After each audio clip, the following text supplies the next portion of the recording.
Hi there, this is me. So ayan guys, isa na namang napakasimpleng sketch po ang ating gagawin sa ngayon. Ito po ay isang ibon.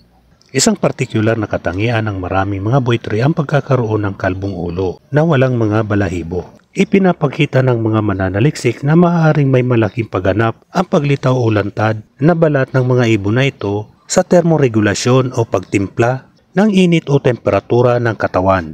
Ang mga buitre ay mga ibong magdaragit na naghahanap at kumakain ng mga napaslang na biktima mula sa langit.